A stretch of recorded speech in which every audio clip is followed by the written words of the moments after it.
नमस्कार बच्चों, रामायण जगत में आप सभी का स्वागत है। देखिए, हम रामायण का पाठ 4 पढ़ रहे थे। पाठ 4 का नाम है राम का वनगमन और इसका पेज नंबर 20 और 21 हम पढ़ चुके हैं। आज हम पेज 22, 23 और 25 पढ़ेंगे। आज हम इस पाठ को पूरा करेंगे, ठीक है। देखिए, जब राम वन में जा रहे थे तो कौशल्या बहुत उदास थी। कौशल्या चाहती थी कि राम को रोका जाए, राम को वन में न जाने दें, राजगद्दी छोड़ दें, पर वह अयोध्या में ही रहें, ठीक है। तो देखिए, उसके बाद राम क्या कहते हैं। राम अपनी माता जी से कहते हैं कि उनकी आज्ञा का उल्लंघन मेरी शक्ति से परे है, कि राजा दशरथ ने मेरे पिताजी हैं, उन्होंने मुझे जो आज्ञा दी है मैं उनकी आज्ञा का पालन करूंगा, उनकी आज्ञा का उल्लंघन नहीं कर सकता। आप मुझे वन में जाने का आशीर्वाद दें, ठीक है। सभी बच्चे पुस्तक खोलेंगे पेज नंबर 22, ठीक है। पाठ 4 पेज 22। तो लक्ष्मण से राम का संवाद जारी रहा और लक्ष्मण से राम बातचीत करते रहे। राम ने वन गमन को भाग्यवश आया उलटफेर कहा। तो राम ने क्या कहा कि वन में जाना मेरे भाग्य में ही था, ठीक है। लक्ष्मण इससे सहमत नहीं थे और लक्ष्मण इस बात से सहमत नहीं थे कि राम का वन में जाना उसके भाग्य में ही था। इस बात से वे सहमत नहीं थे। वे इसे कायरों का जीवन मानते थे।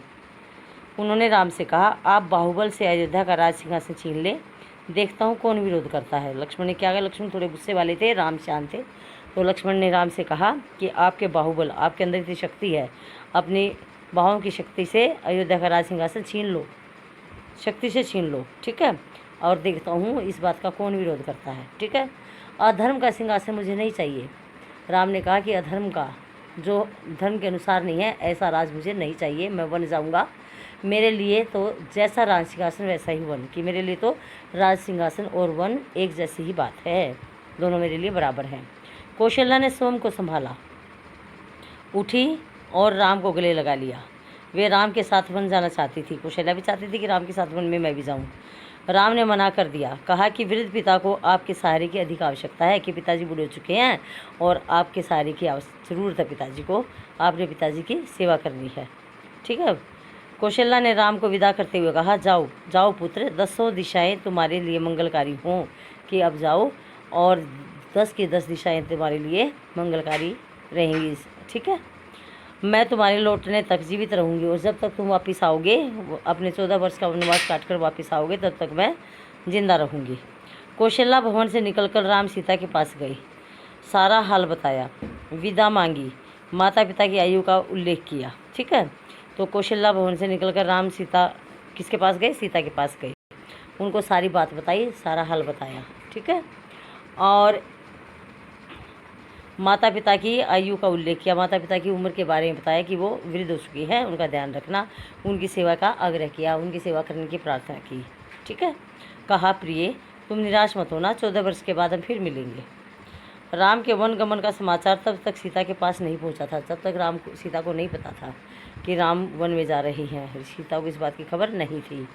राम को देखकर कुछ आशंका हुई, तो जब राम को सीता ने देखा तो उनके मन में कोई शंका सी हुई, ठीक है। अनिष्ट की मतलब कोई बुरी बात की, बुरा होने की।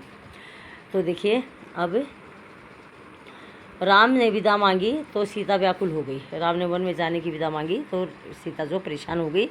हर स्त्री परेशान हो जाएगी जब उसके पिताजी उसको छोड़कर वन में जाएंगे, वनवास मिलेगा तो औरत को परेशानी आएगी, ठीक है। क्रोधित भी हुई, परेशानी भी हुई, भूखी भी हुई और गुस्सा भी हुई। निर्णय पर प्रतिवाद किया, जो उसके लिए जो फैसला किया गया था उसके फैसले पर उसने प्रतिवाद किया, यानी उसके गलत बताया, उसका विरोध किया। राम नहीं माने तो सीता ने उनके साथ जंगल जाने का प्रस्ताव रखा। तो जब राम नहीं माने तो सीता ने उनके साथ जंगल जाने की बात कही कि मैं भी तुम्हारे साथ जंगल में चलूँगी। सीता ने कहा, मेरे पिताजी का आदेश है कि मैं छाया की तरह हमेशा आपके साथ रहूँ। तो सीता ने क्या कहा कि मेरे पिताजी का तो यही आदेश है कि मैं छाया की तरह है तुम्हारे आपके साथ ही रहूँ, ठीक है। अंततः राम को उनकी बात माननी पड़ी। आखिर में राम ने सीता की बात माननी ही पड़ी। तभी लक्ष्मण भी वहाँ गए, इतने में वहाँ लक्ष्मण आ गए, वह भी साथ जाने को तैयार थे। राम ने उन्हें इसकी स्वीकृति दे दी और राम ने इन दोनों को अपने साथ जाने की स्वीकृति मतलब स्वीकार कर लिया, उनकी बात को मंजूरी दे दी। शीघ्र तैयारी करने को कहा और कहा कि जल्दी से वन जाने की तैयारी करिए। राम चाहते थे कि सीता का वन न जाए, अयोध्या में ही रहें। वे इसकी अनुमति दे चुके थे, लेकिन राम फिर भी ये चाहते थे कि सीता वन न जाए, अयोध्या में रहें, लेकिन वे साथ चलने की अनुमति सीता को दे चुके थे। फिर भी उन्होंने एक और प्रयास किया। उसके बाद भी उन्होंने कोशिश और की कि सीता वन ना जाए।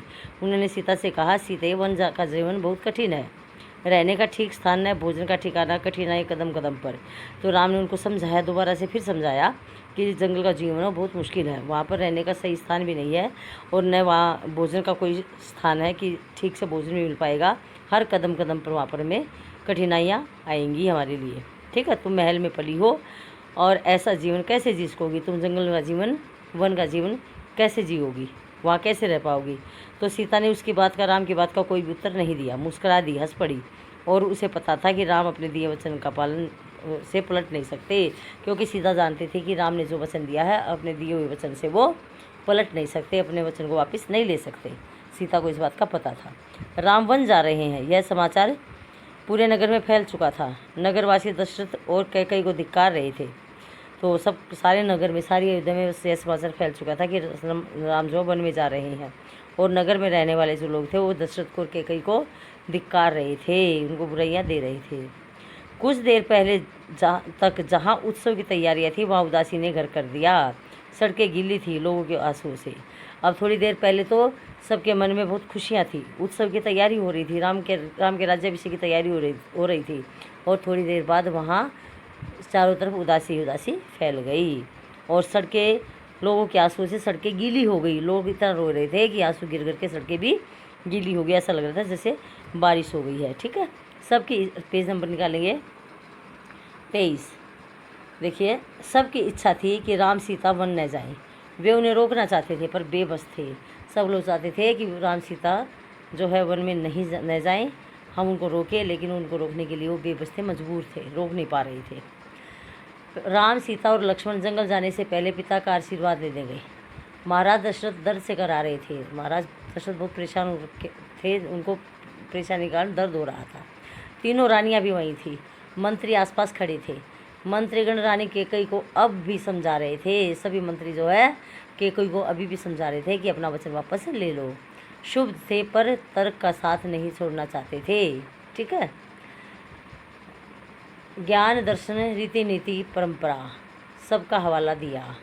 उन्होंने रानी कैकई को ज्ञान, दर्शन, नीति, रीति, नियम, रूल, कानून सभी के बारे में बताया। सारी परंपराएं उनको बता करके समझाया, सबका हवाला दिया, यानी कि सारी बातें उनको बताइए।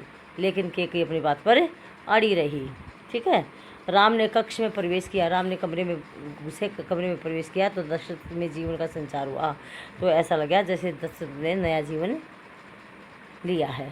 ठीक है, राम के कमरे में प्रवेश करते ही दशरथ को ऐसा लगा कि मेरे अंदर मुझे दोबारा जीवन मिल गया। ऐसा उन्होंने कहा, पुत्र मेरी मति मारी गई, मति मीन्स बुद्धि की, मेरी बुद्धि खराब हो गई। मैं वचनबद्ध हूँ, मैं वचन दे चुका हूँ, ऐसा निर्णय करने के लिए मैं विवश हूँ। और जो तेरे लिए जो फैसला लिया है, इस फैसले के लिए मैं मजबूर हो गया, मुझे मजबूर होना पड़ा। मजबूर होकर मैं तुझे फैसला दे रहा हूँ, तुझे वन में भेज रहा हूँ। ठीक है, पर तुम्हारे ऊपर कोई बंधन नहीं है। कहते हैं तुम्हारे ऊपर इस बात का कोई भी बंधन नहीं है। मुझे बंदी बना लो और राज संभालो, मुझे बंदी बना करके तुम राज संभाल सकते हो। यह राज सिंहासन तुम्हारा है, केवल तुम्हारा। पिता के वचनों ने राम को झकझोर दिया। राम, पिता ने जो वचन जो बोले, इन वचनों को सुन करके राम को हिला दिया। वे दुखी हो गई, उनके वचन सुनकर वे परेशान हो गई, पर उन्होंने नीति का साथ नहीं छोड़ा। जो उनके रूल थे, जो कानून थे, जो उनकी जो परंपरा थी, रीति रिवाज थे, उनको नहीं छोड़ा। राम ने परेशान तो हुए।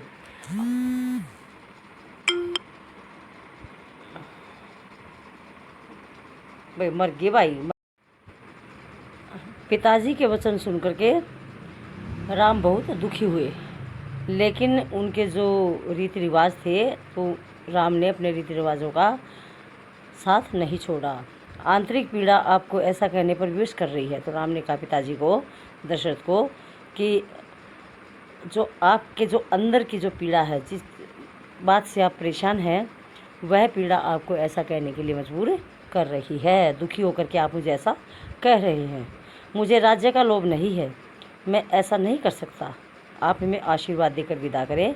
विदाई का दुख सहन करना कठिन है, इसे और न बढ़ाएं। तो राम ने कहा पिताजी को कि मुझे राज्य का कोई लोभ नहीं है, मैं ऐसा नहीं कर सकता कि आपको बंदी बना करके मैं राज सिंहासन संभालूँ, राज करूँ। ठीक है, आप मुझे आशीर्वाद दीजिए। और विदाई का दुख सहन करना बहुत ही मुश्किल है, इस दुख को और ज़्यादा न बढ़ाएं। अपने पिताजी को, दादा दशरथ को राम ने ऐसा कहा। ठीक है बच्चों, अब देखिए आज समय हो चुका है, आज हम इतना ही पढ़ेंगे, बाकी हम कल पढ़ेंगे। ठीक है, बस सभी बच्चे पेज 22 को और 23 की जो पहली लाइन है, ये आधा पार्ट जो है 23 का पेज का पढ़ाया मैंने, इसको दोबारा से रीड करेंगे। ठीक है, धन्यवाद, शुभ दिन।